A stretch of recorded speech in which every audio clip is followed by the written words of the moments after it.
주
다 같이 묵상 기도 드리심으로 주일날 예배를 하나님 앞에 드리시겠습니다.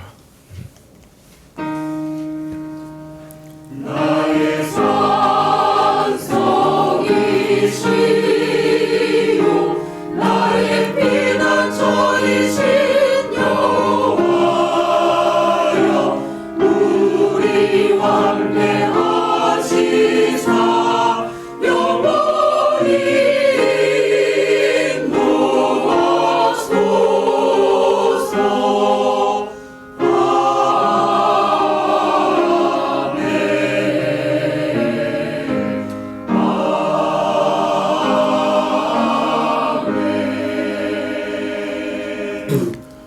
허물의 사함을 얻고 그 죄의 가려움을 받은 자는 복이 있도다. 그러므로 주를 만날 기회를 타서 주께 기도할지라. 죄를 깨달을 때 주께 기도할지라. 진실로 홍수가 범람할지라도 저에게 미치지 못하며 환난이 넘치더라도 구원의 노래로 오히려 저를 애우시리로다. 아버지 하나님, 오늘도 주님 앞에 나와서 예배드리게 하시니 참 감사합니다. 저희 모든 삶의 환난도 주님께 아뢰며 또 저희 죄를 주께 고백하며, 그러나 주께서 그 모든 것을 다스리고 계심을 믿고 주만 의지하며 주님께 나왔습니다.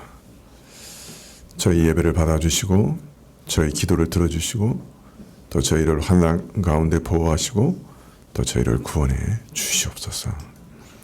저희 죄악을 또 오늘 토설하오니 많은 죄를 사하시옵고 특별히 습관적으로 짓는 죄악들 저희가 이기게 하시기를 구하고 예배 시종을 주께 의탁할 때 예수님의 이름으로 기도합나이다. 아멘. 찬송가 1장입니다.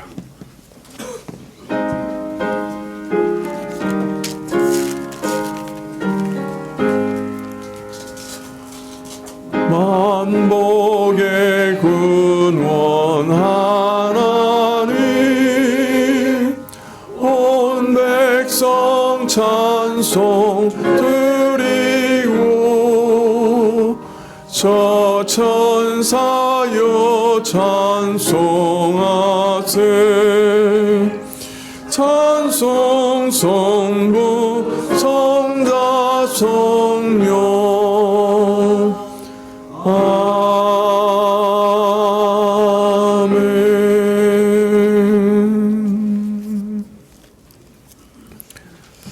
교동문은 시편 28편 1절부터 9절까지 말씀입니다. 시편 28편 1절부터 9절까지 구약 820쪽인데요. 시편 28편 1절부터 교독하시겠습니다. 여호와여, 내가 주께 부르짖으오니 나의 반석이여 내게 귀를 막지 마소서. 주께서 내게 잠잠하시면 내가 무덤에 내려가는 자와 같을까 하나이다.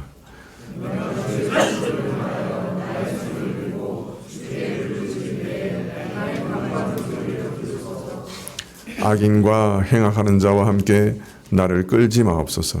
저희는 그 이웃에게 화평을 말하나 그 마음에는 악독이 있나이다.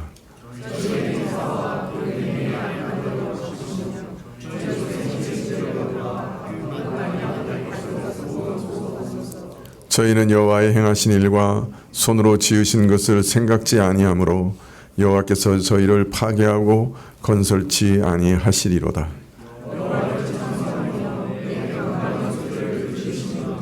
여호와는 나의 힘과 나의 방패시니 내 마음이 저를 의지하여 도움을 얻었도다. 그러므로 내 마음이 크게 기뻐하며 내 노래로 저를 찬송하리로다.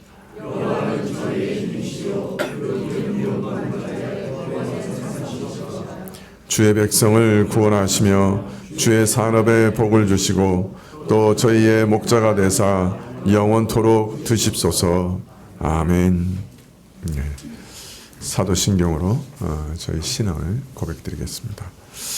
전능하사 천지를 만드신 하나님 아버지를 내가 믿사오며 그 외아들 우리 주 예수 그리스도를 믿사오니 이는 성령으로 잉태하사 동정녀 마리아에게 나시고 본디오 빌라도에게 고난을 받으사 십자가에 못 박혀 죽으시고 장사한 지 사흘 만에 죽은 자 가운데서 다시 살아나시며 하늘에 오르사 전능하신 하나님 우편에 앉아 계시다가 저리로서 산자와 죽은 자를 심판하러 오시리라.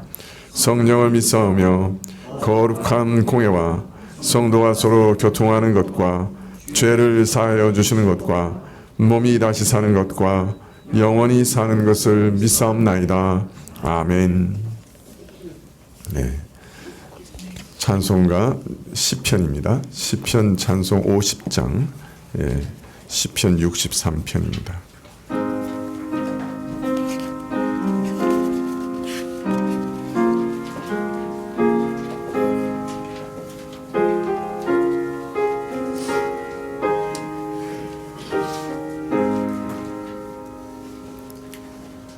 나의 주 나의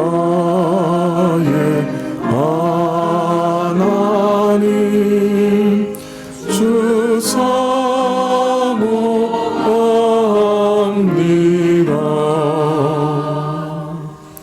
마르고 고난 땅에서 주 악모합니다.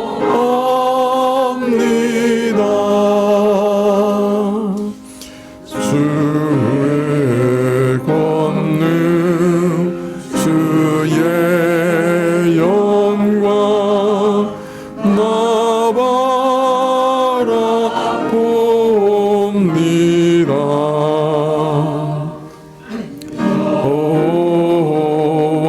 여호와의 성소에서 주 바라봅니다.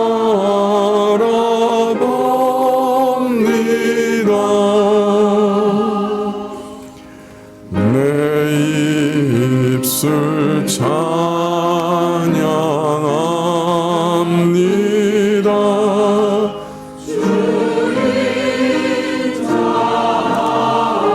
심히 생명보다 나은 으로 주 찬양합니다.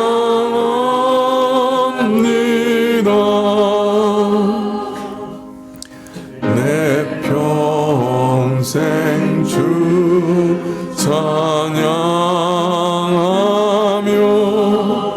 내 손을 듭니다. 주 이름을 인하여서 경배를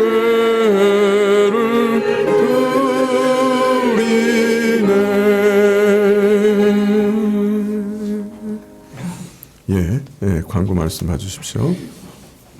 다음 주 오후 예배 시에는 사랑구역 특송이 있겠습니다. 구역 모임 일정은 믿음 은혜 구역은 다음 주일 오후 예배 후에, 그리고 사랑 소망 구역은 3월 24일 오후 예배 후에 구역 모임이 있을 예정입니다. 기억해 주시면 감사하겠습니다. 유원주 장로님 우리를 대표해서 기도해 주시겠습니다.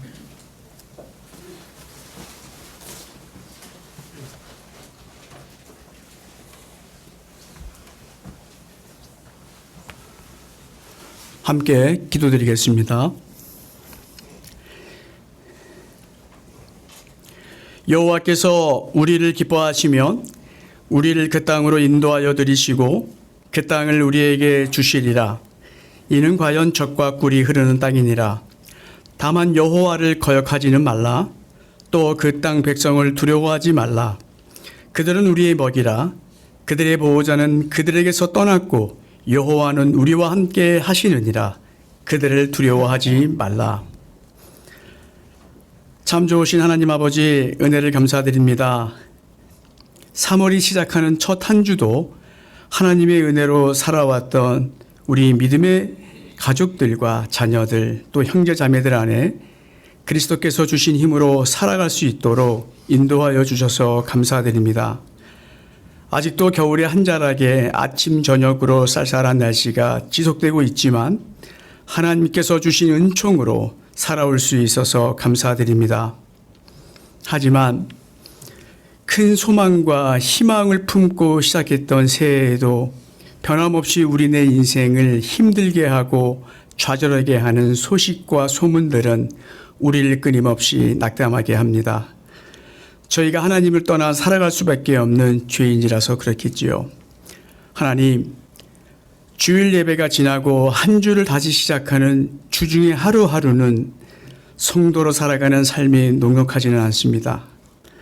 하나님을 붙들고 살아가겠노라 다짐하면 할수록 더 거세게 끊어내려는 세력은 신자로 살아가는 저희들에게 늘 좌절하게 됩니다. 어린아이가 잘못을 해도 어미의 품을 다시 찾는 것은 용서해 주시리라 하는 믿음이 있고, 또한 우리를 품으셨던 주님의 긍휼함을 알기에 따뜻한 품으로 나올 수 있도록 인도하여 주셔서 또한 감사드립니다. 하나님, 세상의 소문은 우리의 생각과 마음을 혼미하게 만듭니다. 또 두렵기까지 합니다.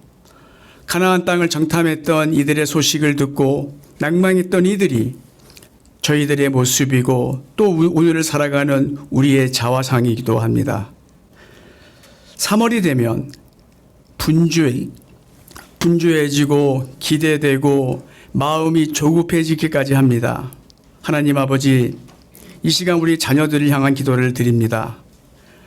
공교육의 첫발을 내딛는 우리 자녀도 있습니다. 또 한 학년씩 올라가는 우리 자녀들도 있고, 또한 자신의 인생에서 중요한 선택을 시작하는 자녀들도 있습니다. 자녀들의 표정 하나하나에 참 마음이 쓰이고 신자로 살아가는 자녀들 아래 하나님만 붙들고 살아가기를 바라는 부모의 마음도 있습니다. 할아버지 할머니도 우리 손주들의 신앙과 학업을 위해 기대하고 기도를 함께하는 거 우리 하나님은 아십니다. 자녀들을 양육하는 부모들도 학업과 신앙을 위해 기도로 함께하는 거 하나님도 아십니다. 하나님, 이 시대 학업을 시작하는 우리 자녀들에게 무한 경쟁 속에서 살아내야 되는 중압감과 무게는 자녀들뿐만 아니라 이들을 바라보는 우리의 부모의 마음도 짠하기까지 합니다. 가나안 땅을 정탐했던 이들의 말을 듣고 낭망하고 좌절했던 이들이 내 모습이 아닌 그런 현실 속에서도 하나님만 바라보고 의지하고 우리네 인생을 하나님께 맡기면 살 수 있다는 소망을 전했던 여호수아와 갈렙의 신앙은 우리를 흥분되게 합니다. 성경은 수많은 물음 앞에 시련과 고난이 신자에게도 늘 찾아오고 고통스럽게 이겨냈던 이들의 이야기를 전하고 있습니다. 하나님만 붙들고 살아가는 인생들과 애굽을 의지하고 주변의 나라를 의지했던 이들의 삶이 어떻게 드러나고 있는지를 확연하게 보여주고 있습니다. 하나님, 우리 믿음의 자녀들, 믿음도 부족하고 어떻게 살아가야 될지 막막하기만 하지만 기도로 함께하는 우리 부모님들도 있고 할아버지 할머니의 기도도 생각나게 하시고 또 교회로 모인 이들의 중보기도도 함께함을 기억하여 주옵소서. 3월을 시작하는 자녀들 안에 하나님 아버지의 소망을 품고 살아가게 하옵소서. 하나님, 우리 곁에 아픈 이들이 참 많습니다. 우리를 낳아주시고 길러주신 부모님들이 많이 아프고 우리의 형제들, 지체들의 아픈 소식은 신자로 살아가는 저희들에게도 감당할 수 없는 아픔으로 다가옵니다. 이 시간 하나님 앞에 기도드립니다. 예수님께 나왔던 수많은 이들이 있었지만 자신의 믿음 없음을 알고 간절히 다윗의 자손 예수여 나를 불쌍히 여기소서 외쳤던 이들은 다 나음을 입었습니다. 이런 소망을 붙들고 우리 주님께 나아옵니다. 힘들지만 창자가 끊어질 듯 마음이 아프지만 하나님 아버지께 살려달라고 외칠 수밖에 없는 우리를 예수님 기억하여 주옵소서. 하나님 다 아시지요. 우리의 연약함을, 우리의 죄인됨을, 죽을 수밖에 없는 죄인임을 다 아십니다. 우리가 어디로 피하여 갈 수 있는 곳이 있겠습니까? 저희는 피할 곳도 없고 숨을 데도 없습니다. 하지만 하나님만 붙들고 이 시간 예배 자리로 나왔습니다. 은혜를 베풀어 주옵소서. 교회로 함께 모인 이곳에 찬양이 있고 기도가 있고 말씀을 들을 수 있는 이곳이 우리의 지친 여정 속에서 참 안식을 누릴 수 있는 천국임을 알게 하시니 감사드립니다. 하나님, 말씀을 전하여 주시는 우리 목사님을 힘있게 붙들어 주옵소서. 교회와 교단을 섬기는 모든 일에 성령 하나님께서 친히 동행하여 주옵소서.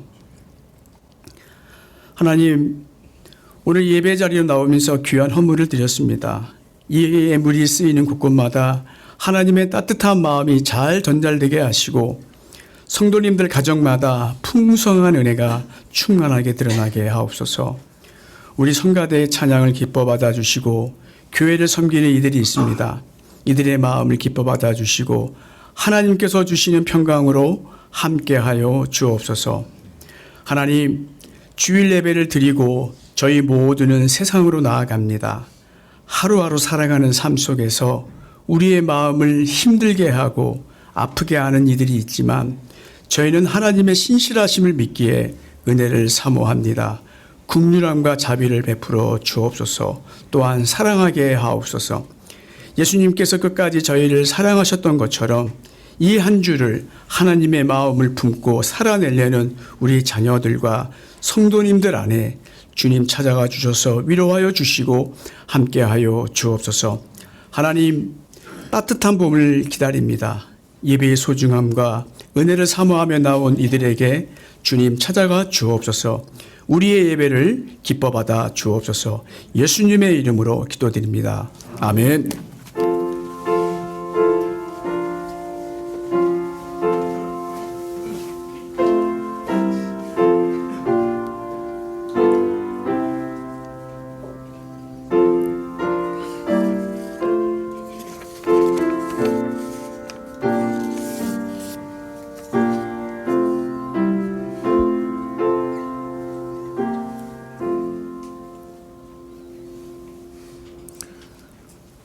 예, 말씀은 누가복음 21장 1절부터 4절까지 말씀입니다.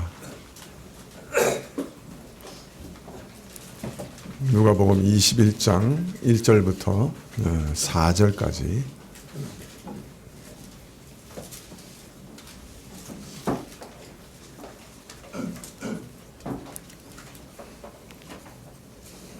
(21장 1절부터 4절)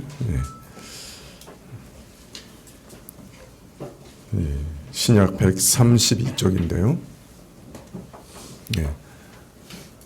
찾으신 줄 알고 제가 봉독해 드리겠습니다. 예수께서 눈을 들어 부자들이 연복에 헌금 넣는 것을 보시고 또 어떤 가난한 과부의 2 렙돈 넣는 것을 보시고 가라사대 내가 참으로 너희에게 말하노니 이 가난한 과부가 모든 사람보다 많이 넣었도다. 저들은 그 풍족한 중에 헌금을 넣었거니와 이 과부는 그 구차한 중에서 자기의 있는 바 생활비 전부를 넣었느니라 하시니라.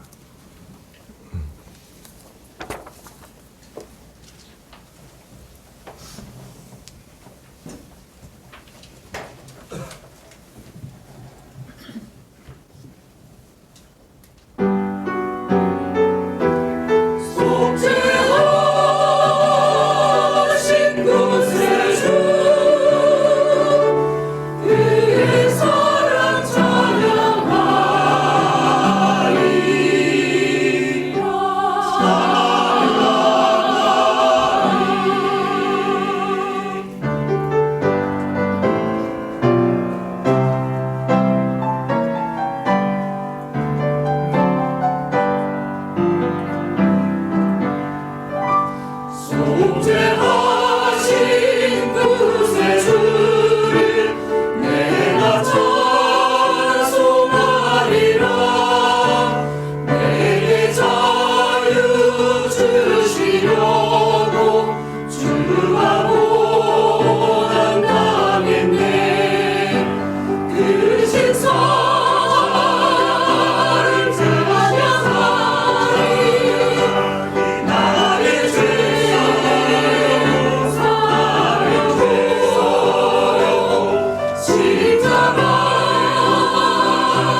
감사합니다.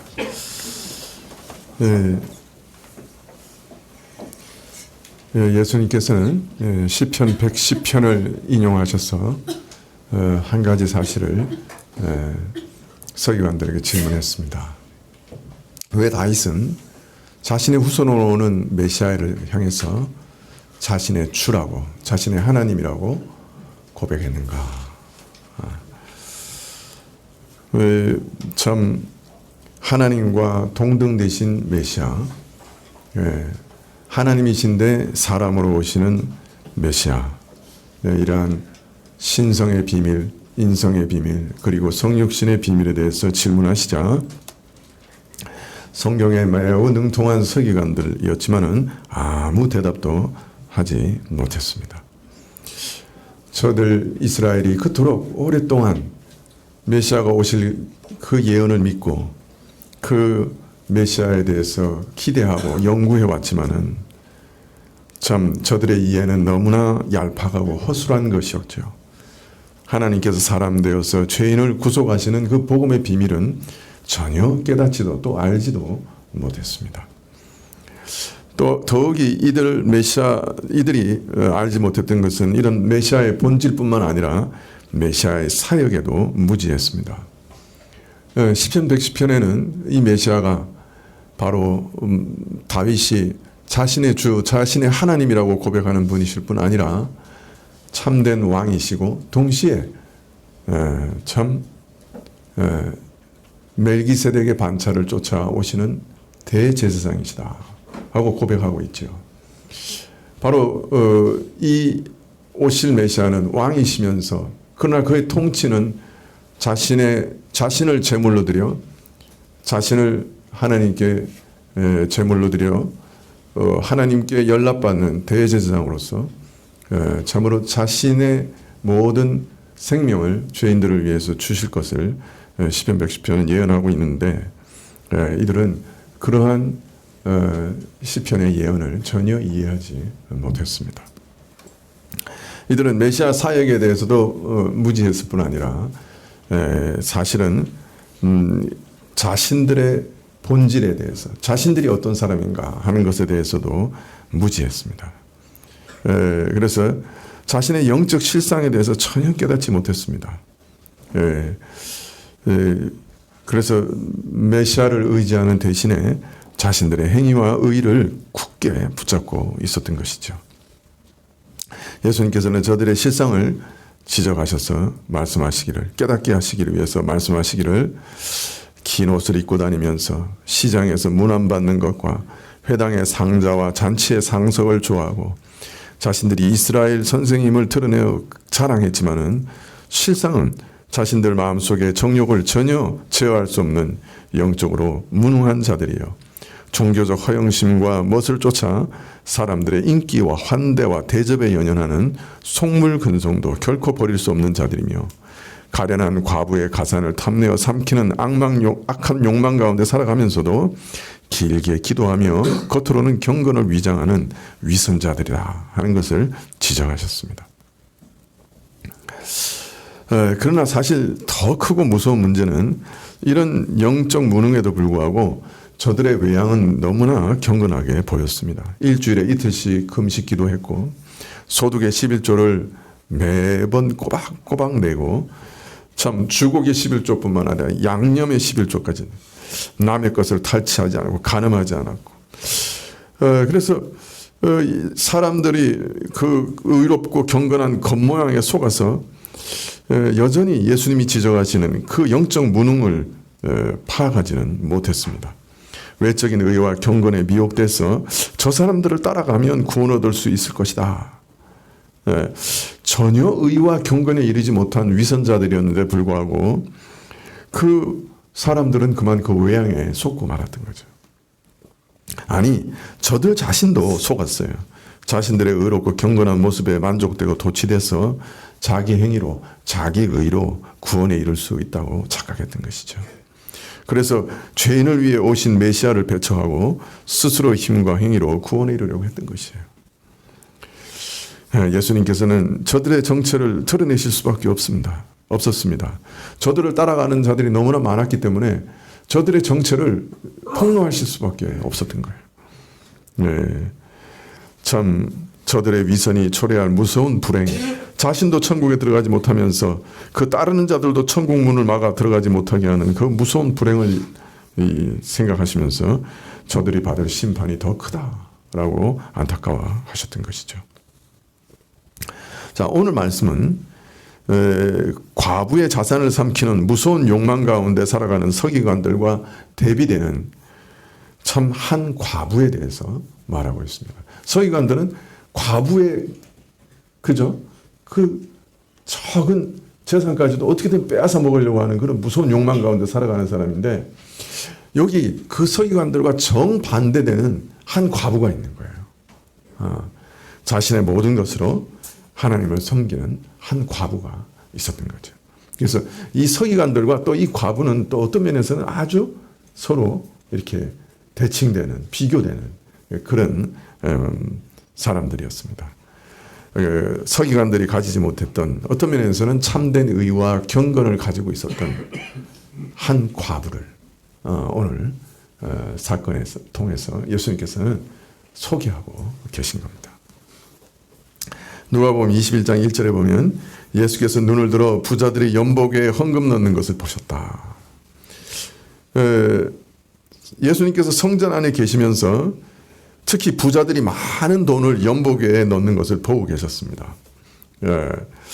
예수님 당시의 성전은 보통 제2성전이라고 얘기하기도 하고 헤롯이 기존에 있던 성전을 크게 개축했기 때문에 헤롯 성전이라고도 했습니다.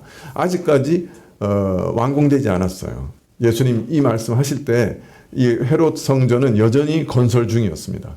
성소와 지성소는 완공됐지만은 그 주변을 둘러싸고 있는 회랑과 또 성벽은 계속해서 지금 진행 중이었고요.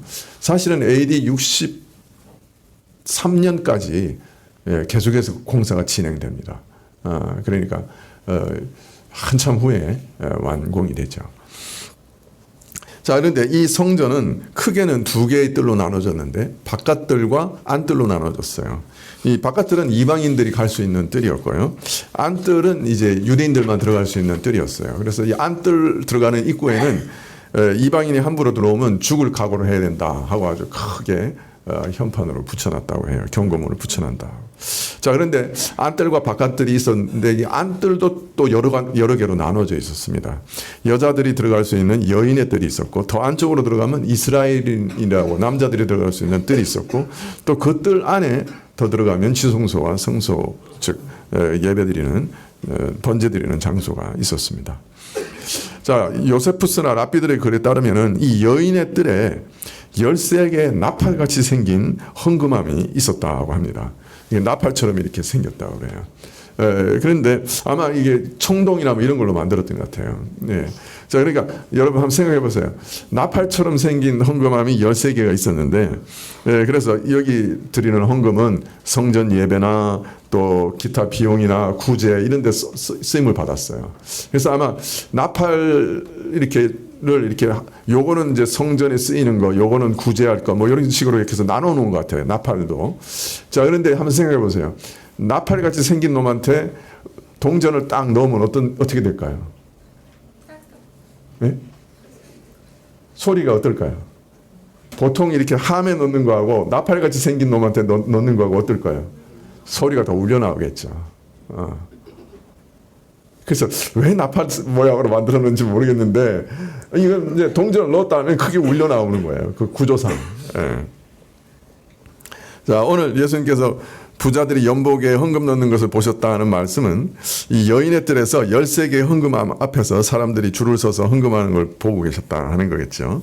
당시 이 시기에는 지금 6월절이니까 6월절 아주 가까운 때니까 원근 각처에서 저 뭐 페르시아 저 로마 뭐 아주 뭐 에집트 이런 데서 예루살렘에 순례를 왔고 그중에 많은 부자들이 성전을 찾아와서 거액의 헌금을 나팔 모양의 헌금함에다 던져놓고 있었던 거예요. 그래서 물론 그 중에는 참 하나님께서 베푸시는 은혜에 감사하는 마음으로 헌금을 바친 사람도 없지 않았겠지만은 모두가 다 순전한 마음으로 헌금하지는 않았을 겁니다. 당시 헌금은 주전을 통해서 드렸기 때문에 헌금의 내용이 실제적으로 공개될 수밖에 없었죠. 부자가 은전을 와르르 연복에 떨어뜨릴 때 그 소리와 가난한 사람이 덩지는 소리는 처음부터 달랐겠죠. 울려 나오는 소리가 달랐겠죠. 은전을 와르르 붓는 소리하고 동전 땡그랑 하는 소리하고 누구나 들어도 아, 저 사람이 어느 정도 헌금을 했다 하는 것을 알 수가 있었을 겁니다. 전해지는 말을 보면요, 익숙한 사람들은, 그 오랫동안 들어온 사람들은 그 던진 동전이 은전인지 금전인지도 분별했대요. 그 무게가 약간 차이 날 거 아니에요, 그죠? 은전인가, 저 사람이 은전을 던졌구나, 금전을 던졌구나 하는 것까지도 분별할 수 있었다는 거예요. 아주 묘한 장치예요, 그죠? 땡 울려 나오는 거예요. 그래서 기록에 보면 어떤 부자는 하나님께서 베푸신 은혜를 큰 소리로 외면서 하나씩 은전을 떨어뜨렸대요. 아마도 그 중에는 무거운 은전이 헌금함에 부딪히는 둔탁한 소리와 또 가난한 사람들이 그것을 부러운 듯 바라보는 시선을 은밀히 즐기면서 헌금한 사람들도 있었을 것 같습니다. 또 하나님을 섬기는데도 돈이 필요해 하고 가난한 사람들의 소리 없는 원성을 들으면서 하나님의 은혜를 감사하는 마음보다는 자기 자신을 드러내고 자랑하는 즐거움으로 헌금을 드리는 그런 일도 있었다 할 수 있겠죠. 자, 근데 오늘 이제 그 와중에 한 가난한 과부가 2렙돈을 넣었다 이렇게 말하고 있습니다. 마가복음은 2렙돈 곧 한 고드란트라고 쓰고 있습니다. 이 마가복음은 주로 이렇게 로마인들을 위해서 쓴 복음서이기 때문에 로마 그 단위, 그 화폐 단위로 번역을 해준 거죠. 그래서 2렙돈은 한 고드란트다. 이 고드란트는 로마 화폐 중에는 최소 단위입니다. 뭐 요새는 1센트 이렇게 얘기할 수 있을 거예요. 한 고드란트는, 네 고드란트는 한 아사리온입니다. 6 아사리온이 한 데나리온입니다. 데나리온은 일꾼의 하루 품삯이죠. 그러니까 2렙돈은 한 고드란트고, 그래서 하루 품삯의 24분지 1의 가치가 있습니다. 요새 돈으로 따지면 아마 몇천 원 정도인데요. 당시 형편을 두고 따지면은 예수님께서 생물 중에 가장 미미한 생물의 예로 들으셨던 참새를 들어 생각하면 참새 둘이 얼마요? 한 아사리온이에요. 그러면 과부의 2렙돈은 한 고드란트고, 한 고드란트는 참새 반마리 가격입니다. 예. 자, 그러니까 요새 참새값이 얼마인지 모르지만은 당시 성전에서 드리는 제물은 어떤 것이 있었어요? 양과 염소와 소가 있었고, 근데 그런 걸 다 드릴 수 없을 정도로 가난한 사람은 뭘 드렸습니까? 비둘기를 드렸습니다. 그러니까 하나님께 드리는 제물의 최소 단위는 비둘기 한 마리예요. 근데 오늘 이 헌금은 참새 반마리 값이에요. 무슨 뜻인지 이해가 되시죠? 그러니까 하나님께 보통 드리는 최소 단위의 헌금이 비둘기 한 마리인데, 오늘 드린 이 헌금은 참새 반마리 가격을 드린 거예요. 그러니까 어떤 면에서는 헌금이라고 하기도 좀 민망할 만한 그런 액수의 돈을 지금 낸 것이다, 이렇게 알 수가 있습니다. 여러 부자가 와서 그에게 은전, 금전을 와르르 쏟아붓고 있는데 달랑 동전 2닙을 헌금함에 던져 넣는 것은 사실은 어려운 일이었을 거예요. 그죠? 그게 쉬운 일이 아니었을 거예요. 다른 쫙 줄 서서 그냥 다른 사람들은 막 자루에 그냥 은전, 금전 가져와서 막 붓고, 그게 그냥, 그죠? 그 나팔 소리에 울려나서 그냥 좌르르 좌르르 하고 있는데, 거기 가서 2렙돈을 땡그랑, 소리가 날지 안 날지도 모르겠어요. 땡그랑 그 넣는 것이, 여러분 어떻게 생각해요? 쉽겠어요?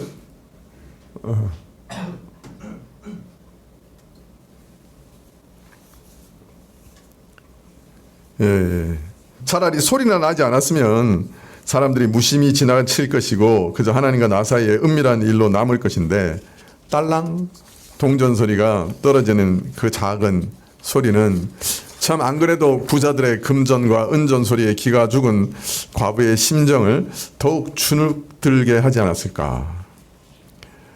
애초에 하나님께 감사하는 마음으로 드리고자 한 그 순수한 뜻마저 나는 왜 이렇게 가난해서 하나님을 섬기는 일도 떳떳하게 하지 못하는가 하는 슬픔으로 퇴색되지 않았을까. 그러나 또 달리 보면 두 랩돈을 드리는 일이 참 하기 어려운 일이면서 은전 금전을 막 던져 넣는 동전 두입 가운데 동전 두입 드리는 것이 쉬운 일이 아닌데 그럼에도 불구하고 동전 두입을 하나님께 바치지 않을 수 없게 만드는 그 무엇이 또 이 과부에게 있었다 하는 것도 짐작할 수 있죠. 그런 가운데서도 나는 이 헌금을 하나님께 참 드리고 싶다. 또 드려야 되겠다 하는 무엇이 이 과부에게 있었다는 거죠. 그게 무엇이었을까? 그 창피함을 무릅쓰고 그래도 나는 이 동전 두입이라도 하나님께 드리고 싶어 라고 결단하고 또 그렇게 행하게 한 그 무엇이 과부에게 있었다. 그게 뭐냐?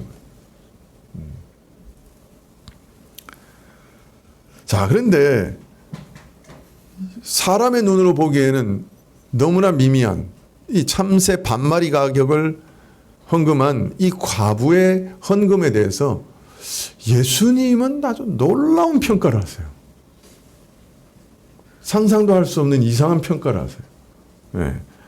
3절에 가라사대 내가 참으로 너희에게 말하노니 이 가난한 과부가 모든 사람보다 많이 넣었다. 저들은 그 풍족한 중에 헌금을 넣었거니와 이 과부는 구차한 중에서 자기의 있는 바 생활비 전부를 넣었느니라. 유월절을 맞이해서 천지 사방에서 몰려온 수많은 부자들이 넣은 그 큰 헌금들, 참 어마어마한 액수의 헌금들이 헌금됐지만은 예수님이 판단하시기에, 아니 하나님이 판단하시기에 그 모든 사람들보다 누가 최고로 많이 헌금했다고요? 네? 이 과부가 많이 헌금했다. 이런 평가를 하시는 거예요.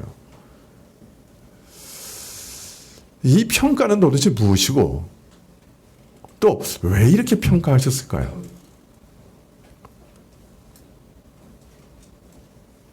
평가의 의미는 이제 조금 이따가 생각할 거고, 그러면 왜 이런 평가가 나왔을까요? 어떤 분들은 이렇게 생각해요. 다른 사람은 그 풍족한 가운데 헌금했다고 그랬고 4절에는 저희는 그 풍족한 중에 헌금을 넣고 과부는 그 구찬 중에 헌금했다. 이 말을 보니까 예수님께서는 헌물의 다가보다는 상대적인 크기를 중요시하는구나. 자, 부자는 아무리 많이 내도 전 재산의 100분의 몇 냈든지 10분의 몇 냈든지 많이 내도 10분의 2 냈을 텐데 과부는 몇 천 원 냈지만 그게 전 재산이야. 그러니까 10분의 10이야. 그러니까 하나님께서는 이거 비율을 따지시는 분이구나. 그러니까 사람이 10분의 1을 냈느냐, 10분을 5를 냈느냐, 10분의 10을 냈느냐를 따지시는 것이지 돈을 얼마 내시는 거냐 그건 따지시 않는구나. 이렇게 해석하는 분들이 있어요. 자, 이렇게 해석하면 어떻게 되는 거죠? 부자는 많이 내기 글렀죠. 그렇죠? 가난한 사람은 이거 완전히 띵화야. 하여튼 가난한 사람은 기회가 온 거예요. 그죠? 이 가난한 자는 많이 낼 수 있는 절호의 기회가 있어요. 집에 돈이 다 떨어져 갈 때쯤에 있는 돈 다 들고 와서 헌금 딱 하면 그때는 하나님께서 야, 너 10분의 10을 냈구나. 너 제일 많이 냈어. 그러실 거 아니에요. 하나님께서 그렇게 계산하실까요? 이건 아닌 것 같죠?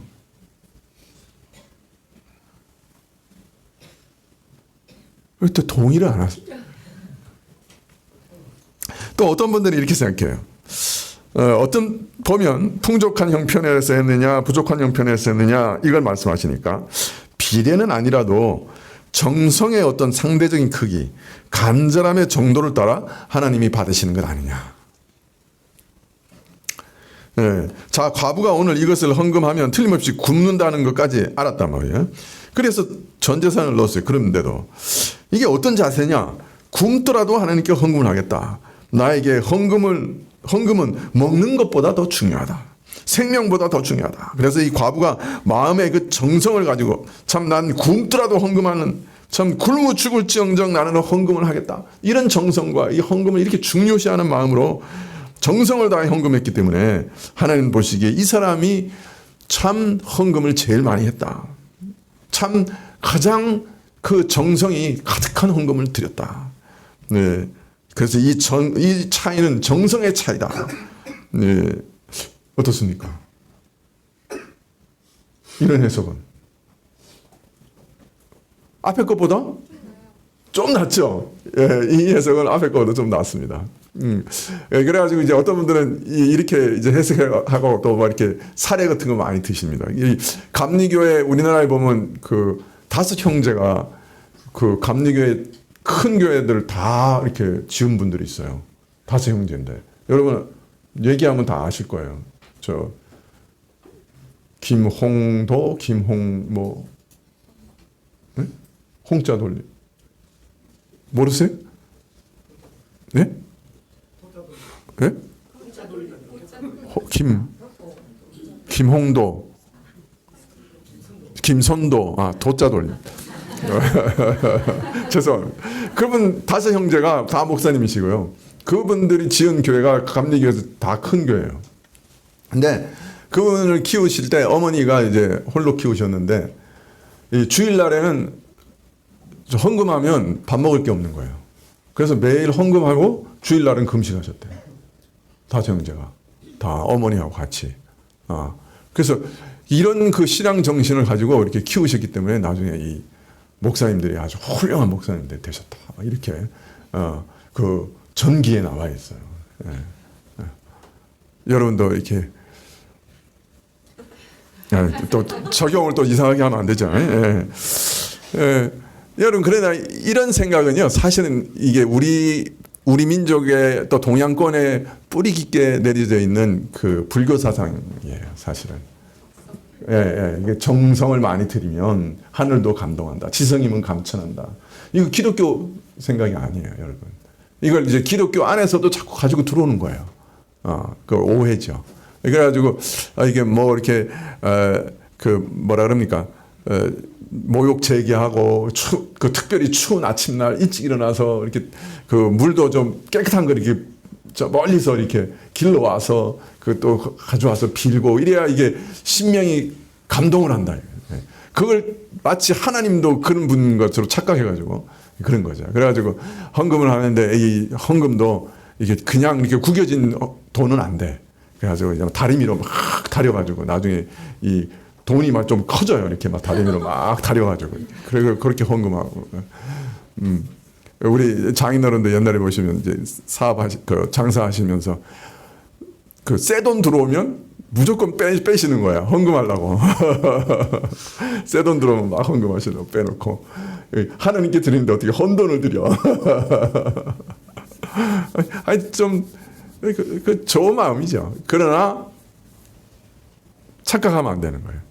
하나님께 내가 뭔가를 이렇게 감동할 수 있는 일을 해서 하나님을 감동시켜서 뭔가를 얻어낼 거다. 이거는 기독교가 아니에요. 이게 불교예요. 그리고 우리나라 그냥 무속신앙과 같은 것입니다. 이게 동양권의 사상이죠. 여러분 아무리 우리 지극정성 하나님 섬긴다 해도 하나님 감동시킬 수 없어요. 그걸로 우리를 구원할 수 없어요. 하나님 뜻을 구부러뜨릴 수가 없어요. 우리를 구원하는 것이 무엇이냐? 우리 정성이나 우리 행위가 아니에요. 여러분, 우리 것을 받게 되는 것도 우리의 정성이 하나님께서 그 무엇을 받게 하시는 그것이 아니에요. 다음 주에 더 명확하게 말씀드리겠지만은 하나님께서 우리의 것을 받게 하시는 것도 그리스도의 은혜예요. 그리스도의 은혜에 기반되지 않는 것은 하나님께서 받으실 수가 없는 거예요. 그래서 먼저 하나님이 먼저 주시는 은혜가 있어야 되고요. 그래서 비로소 죄인이 구원을 얻게 되고요. 그리고 그 이후에 교통하고 하나님 또한 그리스도의 은혜 가운데 섬길 수가 있는 것입니다. 그래서 이 정성을 강조하는 것은요, 오해를 불러일으킬 수가 있습니다. 그러나 물론 하나님께 드리는 헌금을 아주 경박한 마음으로 그냥 뭐 매일 드리는 거니까 뭐 드려야지, 이거는 아니죠. 그것도 망령된 거예요. 정말 마음의 정성으로, 정말 하나님을 사랑하는 마음으로, 감사하는 마음으로 마음이 담긴 헌금이 되어야 되죠. 그러나 나의 어떤 정성 그 자체가 이 헌금을 받게 하시고 가치 있게 하는 것 아닙니다. 자, 상대적 평가나 정성의 정도가 아니라고 하면 무엇일까요? 이런 평가를 받게 한 것은? 하여튼 분명한 것은 예수님께서는 가난한 자의 사정을 아시고 그가 드리는 헌금의 겉모양만 보시지 않고 거기 담긴 마음을 보신다 하는 건 분명한 거예요. 중요한 건 헌금의 액수가 아니에요. 그건 분명해요. 그런 뜻이 여기 담겨 있어요. 자, 그러나 예수님의 말씀을 주의 깊게 살펴보면 이 평가의 기준이 뭔가 하는 것이 나오는 것이죠. 우리가 그걸 살펴보려고 합니다.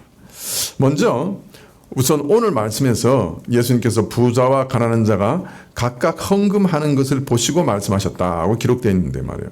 우리말로는 헌금이라고 기록되어 있는데, 번역되어 있는데, 여기 도론이라고 하는 말은 모든 종류의 제사를 포함해서 하나님께 드리는 모든 것을 가리키는 표현이에요. 그러니까 헌금만 가리키는 표현이 아니고요, 하나님께 드리는 모든 것, 거긴 제사도 포함되어 있고 예배도 포함되어 있을 수 있고, 하여튼 하나님께 드리는 모든 것을 가리키는 표현이에요. 이 표현을 히브리어는 우리가 더 잘 알아요. 히브리어로는 뭐라고요? 고르반이라. 고르반. 여러분 들어보셨죠? 고르반. 부모에게 드릴 걸 하나님께 드리면 됐다. 고르반이에요. 그래서 이 고르반이라는 말을 번역하는 것이 이 도론이라는 말이에요. 이게 고르반이라는 말은 가져온다는 뜻이에요. 가까이 하나님께 가져온다. 그래서 하나님께 드린다. 그런 말씀입니다. 자, 이런 점에서 헌금이라고 번역하는 것보다 오히려 헌상 또는 헌물 이렇게 표현하는 것도 적절한지 모르겠습니다. 그래서 어떤 교회에서는 헌금이라는 말을 아예 안 써요. 헌물이라고 해요. 그래서 이게 하나님께 드리는 것이다 라는 의미를 강조해서 헌상, 헌물 이렇게 표현하죠. 말하자면 헌금에 대해서 가르치시는 예수님의 오늘 말씀은 근본적으로 하나님께 드릴 때, 또 하나님께 나아갈 때, 또 하나님을 섬길 때 어떤 정신으로 섬겨야 되느냐 하는 것을 가르치시는 말씀이에요. 그냥 단순히 헌금에 대한 얘기만 하고 계시는 게 아닌 거예요. 여기서 예수님께서 드러내고자 하시는 것은 하나님께 나아가는 자는, 하나님께 드리고자 하는 자는, 하나님을 섬기는 자는 어떤 자세로 섬겨야 하느냐 하는 것에 대해서, 하나님께 나아갈 때는 무엇을 드려야 되는가, 그걸 가르치시려고 하는 것이죠. 예수님께서 많이 헌금한 사람과 적게 헌금한 사람을 두고서 적게 헌금한 사람이 실제로는 더 많이 헌금했다고 하신 것은 헌금의 본질이 금액에 다소와는 상관없는 어떤 질적인 요소, 어떤 내적인 요소에 있다. 그러니까 헌금의 본질, 하나님께 뭔가를 드린다고 할 때는 외부적인 어떤 것보다, 또 돈의 액수보다 드리는 사람의 마음, 드리는 사람의 믿음, 그런 어떤 질적인 요소가 더 중요하다 하는 것을 말씀하고 있습니다. 자, 그런데 예수님께서는 과부의 헌금의 성격을 이렇게 밝힙니다. 그녀는 그 구찬 중에서 자기가 있는 바 생활비 전부를 바쳤다. 여기서 제일 중요한 말은 뭘까요? 전부란 말입니다. 구찬 중에 이것이 중요한 거 아니고요. 자기 있는 바 소유한 생활비, 전부를 드렸다. 그게 중요한 겁니다.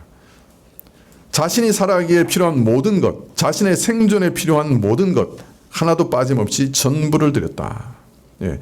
과부의 헌금이 다른 사람의 헌금과 달랐던 점은 형편상의 차이나 정성의 차이가 등 상대적인 차이가 아니라 전부를 드렸느냐 드리지 않았느냐, 전부냐 아니냐, 이냐 아니냐는 절대적인 차이에 있었습니다.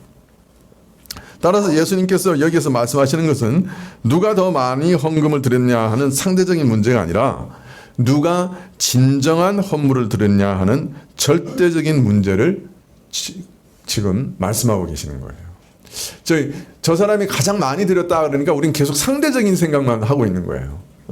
그러나 지금 예수님이 여기서 말씀하시고자 하는 것은 상대적인 차이를 말씀하시는 것이 아니라 헌금이냐 아니냐는 절대적인 차이를 말씀하시는 거예요. 있냐 아니냐 그 차이를 말씀하시는 거예요. 즉 헌물의 참된 본질이 무엇이냐, 참된 헌상, 헌물이라는 것은 어떤 것이냐 하는 물음에 대해서 참된 헌물이란 자신의 생존을 포함해서 자기의 모든 것을 전부를 하나님께 드리는 것이다 라고 가르치고 계신 겁니다. 자신의 전부를 드리는 것이 합당하다. 하나님께 드리는 모든 헌물은, 헌상은 본질에 있어서 자신의 전부를 드려야 되는 거다 라고 가르치고 계시는 거예요. 목사님, 그러면 다음 주에 올 때 저희 집 다 팔고 아파트 다 팔고 차 다 팔고 밭 다 팔고 논 다 팔고 그래서 헌금함에 넣으라는 말씀입니까?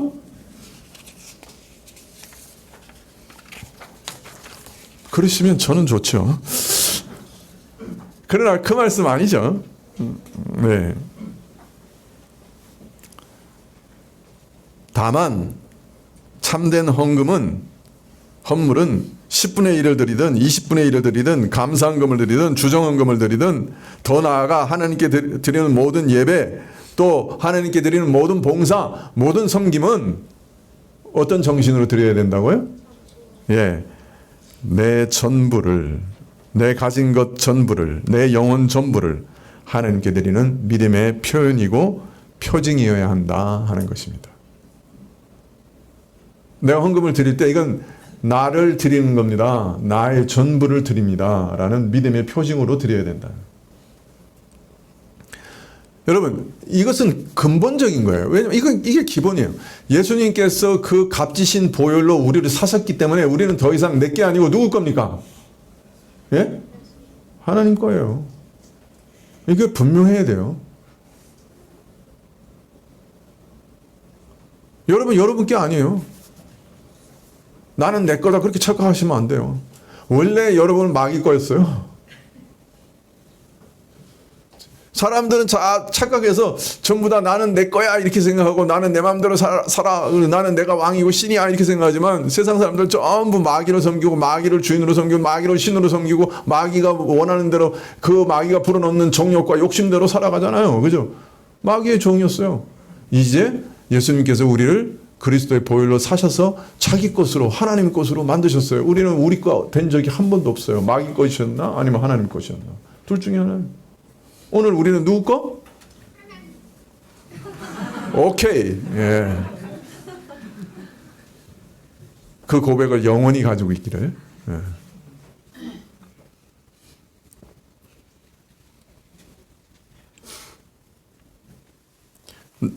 나는 예수 그리스도의 피값으로 사심받은 자입니다. 나는 주의 소유입니다. 그러므로 나는 내 것이 아니라 하나님의 것입니다. 나는 더 이상 내 뜻대로 사는 자가 아닙니다. 나를 위해 사는 자가 아닙니다. 오직 주의 뜻대로 주를 위해 주만을 향해 사는 자입니다. 그러므로 내가 가진 모든 것, 내 삶, 내 인생, 내 시간 다 주의 것입니다. 내 생존과 내 마음과 내 육신의 모든 것이 내가 가진 모든 부가 내가 가진 모든 시간이 주의 것이고 주께 바쳐진 것입니다. 그런 믿음으로 하나님께 대표로 헌물을 드릴 때 하나님께서 그것을 기뻐하시고 받으신다. 그게 헌물이야 라고 말씀하신다. 이건 새삼스러운 게 아니에요. 우리가 믿은 이후에 우리 위치와 우리의 본질을 그냥 고백하는 거예요. 그 제게 아니고 예수님 거예요. 그걸 고백하는 거예요. 헌금을 얼마나 드리는지 간에 그 헌물 안에는 하나님 이제부터 제 삶은 다 주님 거예요. 나는 내게 아니고 주의 것이에요. 그걸 고백하는 거라고요. 헌금이라는 게. 여러분 시편에 뭐라 그러셨어요? 내가 굶주려서 너희 보고 소나 양이나 염소나 밀가루 바치라고 그러는 줄 아느냐? 오해하지 마라. 내가 천지를 다 지은 하나님이요, 그거 다 내가 만들었다. 내 것이다. 내가 혹시 굶주린다 할지라도 너희들에게 그거 달라고 하지 않는다. 그거 다 내 것인데 내가 왜 너희들한테 그거 달라고 하느냐? 너 착각하지 마라. 이거 요새 말로 말하면 어떤 말이에요? 너희들 헌금해가지고 내가 짜장면 사 먹냐? 하나님께서 그거 가지고 짜장면 사 드세요? 우리가 다 쓰잖아요. 우리가 다 먹어요. 그런데 왜 하나님께 내라고 하느냐? 왜 즐거이 내는 자를 좋아하신다 그러냐? 그건 믿음의 표현이기 때문에 그래요. 내 인생 모든 것이 하나님의 것입니다. 이것도 하나님이 주셨습니다. 내가 가진 물질도 다 하나님이 주셨습니다. 하나님 겁니다. 그래서 내가 그 중에 일부를 내 믿음의 고백으로 하나님께 드립니다. 그거예요. 그래서 즐겨내는 자를 기뻐한다고 하시는 거예요. 여기서 중요한 것은 바로 생활비 전부가 표시하는 자신의 전부라고 하는 것이 중요한 거예요. 그래서 마가복음에 보면 먼저 강조하는 것이 저의 모든 것을 드렸다. 그리고 나서 생활비 전부를 드렸다. 그렇게 얘기합니다. 자, 그러니 생활비 전부란 이 과부가 자신의 전부를 하나님께 드리는 믿음의 표현 방식이었어요. 이 과부는 헌금을 통해 무엇을 표현하기를 원했는가? 자기와 자기 전부를, 자기 생활 전부를 늘 하나님께 드렸던 그런 믿음과 경건을 이 헌금을 통해 표현하기를 원했던 것이죠. 늘 그런 믿음으로 살았어요. 어디서나, 가정이나 교회에서나, 이웃이나, 일터에서나 자기 자신이 철저히 하나님인 것을 인정하고 살았어요. 비록 하나님 앞에서 매일매일 먹고 살기도 힘들었고 아마 하루 벌어서 헌금하면 하루는 굶어야 할 그런 처참한 상황이었겠지만은, 그러나 이런 믿음과 태도로 늘 살았고 하나님께 살아있는 헌신의 삶을 살았던 것입니다. 그리고 오늘도 자연스럽게 자신의 전부인 이 두 렙돈을 드림으로 자신의 전부를 드리는 믿음과 헌신을 표현하기를 원했습니다. 자신보다 더 가난한 자들에게 쓰임 받기를 원했습니다. 그래서 자기 자신을 오늘도 드리고 있었습니다.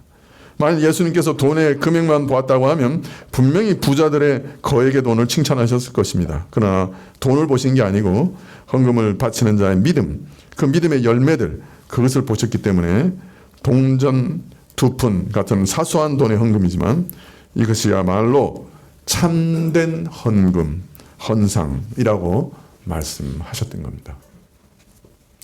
자, 이제 문제는 우리의 헌금 중에 참된 헌금은 얼마나 됐을까요? 우리가 하나님께 드린 예배 중에 참된 예배는 얼마나 됐을까요? 좀 낙심되시지 않습니까? 예. 혹시 지금까지 드린 헌물은 하나도 하나님 받으신 게 없네 하고 절망하실 분이 계실지도 모릅니다. 예. 그러나 여러분 낙심하지 마십시오. 여러분 드린 것 하나님께서 다 받으십니다. 그 어떻게 받으시죠? 그 비밀에 대해서 다음 주에 말씀을 드리겠습니다. 여러분 너무 낙심하지 마세요. 헌금의 근본 본질은 뭐라고요? 우리 자신을 하나님께 드리는 겁니다. 내가 주님의 것이 됐다고 하는 것을 인정하는 표입니다. 그게 헌금이에요. 그리고 예배나 우리의 봉사도 사실은 그러한 정신으로 드려야 됩니다. 그러나 그렇게 보면 우리에게 온전한 게 하나도 없을 거예요. 100% 그런 믿음으로 드린 게 어떤 면에서는 하나도 없을 수도 있어요. 앞으로도, 그죠? 앞으로도 그런 믿음으로 온전히 드릴 수 있을까? 그죠? 조금 낙심되실지도 모릅니다. 자, 그러나 하나님께서는 우리 모든 헌물과 헌금과 우리의 봉사를, 헌신을 받으십니다. 어떻게 받으십니까? 온전해야 되는데. 그 비밀을 다음 주에 말씀드리겠습니다. 제가 요새 뭘 잘하죠?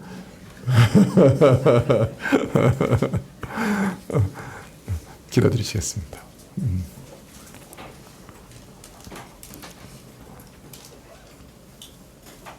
예수 그리스도의 고귀하신 피로 저희를 사셨습니다. 그리고 너는 내 것이다 라고 말씀하셨습니다.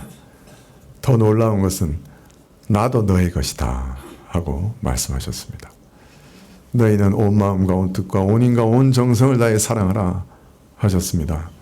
그리고 나도 너를 온 마음과 온 뜻과 온 힘과 온 정성을 다해 사랑한다 하고 말씀해 주셨습니다.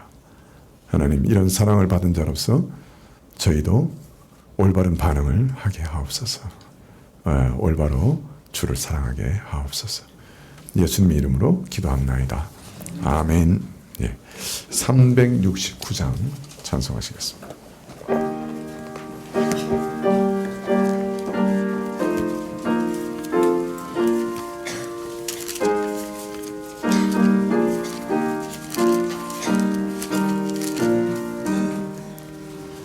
내 마음과 정성을 다하여서 주 너의 하나님을 사랑하라. 내 몸을 아끼고 사랑하듯 형제와 이웃을 사랑하라. 주께서 우리에게 명하시니 그 명령 따라서 살아가리. 날 미워 해치는 원수라도 언제나 너그럽게 사랑하라. 널 핍박하는 자 위에서도 진실한 마음으로 복을 빌라. 주께서 우리에게 명하시니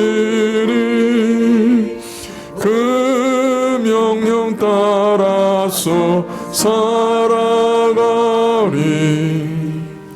나 항상 주님을 외방하고 형제를 억울하게 괴롭혔다.